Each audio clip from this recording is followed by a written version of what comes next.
Have you ever met someone who was just truly, epically bad at something, but they were convinced they were a genius? Well, it turns out there's actually a scientific name for that. Today, we are diving deep into the Dunning-Kruger Effect, a fascinating cognitive bias that explains this whole phenomenon, and you might be surprised to hear how it probably affects you too.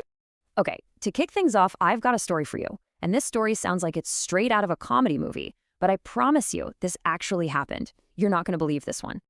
All right, let's set the scene. It's Pittsburgh, 1995. A man decides that today is a great day to rob two banks, not one, but two, in the middle of the afternoon. So he walks in, but here's the thing. He's not wearing a mask, no disguise, not even a pair of sunglasses.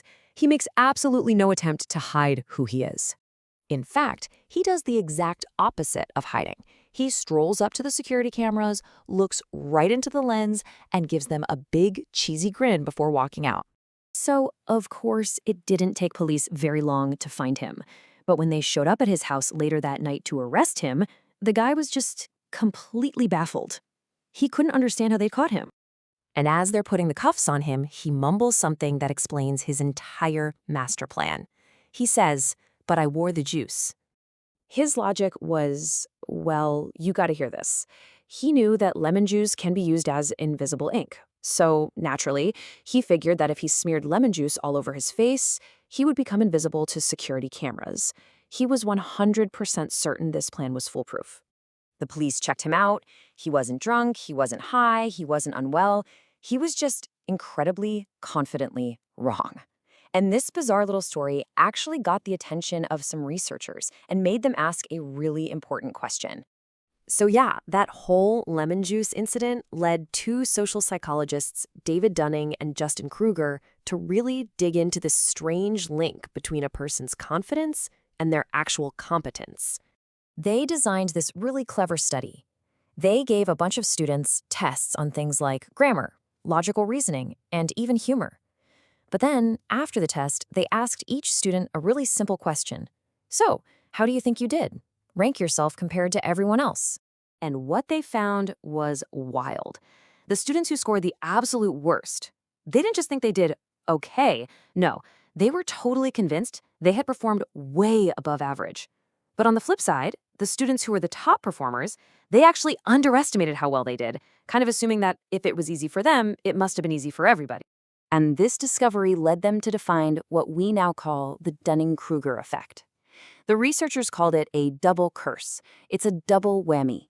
Not only does a person lack skill in an area, but the skills they're missing are the exact same skills they would need to even realize they're not good at it.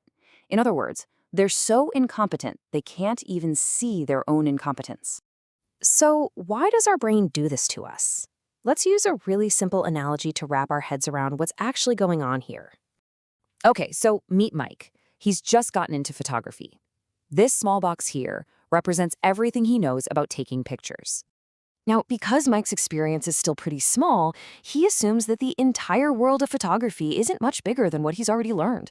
You point, you shoot, you adjust some settings, what else is there?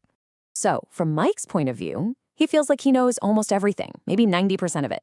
But an expert photographer who has a much, much bigger box of knowledge sees things totally differently. They understand that the field is massive and that even with all their experience, there's still so much more to learn. And that right there, that's the whole key.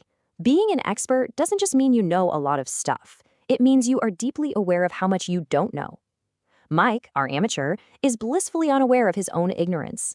Now, this isn't just about some quirky bank robber or people new to a hobby. This bias is everywhere. It's part of a bigger idea that scientists call the better-than-average effect. Okay, take a look at this number, 88%. Any guesses what that could be? Yep. That's the percentage of drivers in a study who said they were a better-than-average driver. Now, if you think about it for a second, that's mathematically impossible, right? We can't all be better than average. It's a perfect everyday example of this bias in action. All right, here's another one for you. And this one might be even more shocking. 94%. That is the percentage of college professors who rated their own work as being above average compared to their peers. So even among people who are literally experts in their field, this powerful bias to see ourselves as just a little bit better is incredibly strong. So, if pretty much all of us are prone to this, what in the world are we supposed to do about it? How do you make sure you don't fall into this trap of being confidently wrong about something? Well, the good news is Dunning and Kruger found a cure. First up, just keep learning. The more you learn about a subject, the more you start to see how much you don't know. Second, you have to actively seek out feedback from people who know more than you do. Let them point out that big gray area of stuff you can't see yet. And finally, you gotta make a habit of questioning yourself.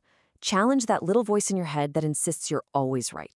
It all kind of boils down to this beautiful paradox. Real wisdom isn't about knowing everything. It's about understanding just how vast the ocean of knowledge is and realizing you've only explored a tiny little piece of it. So I'll leave you with this to think about. In what area of your life, your job, your hobby, maybe even your relationships, could the Dunning-Kruger effect be hiding out in plain sight? What is it that you might not know you don't know?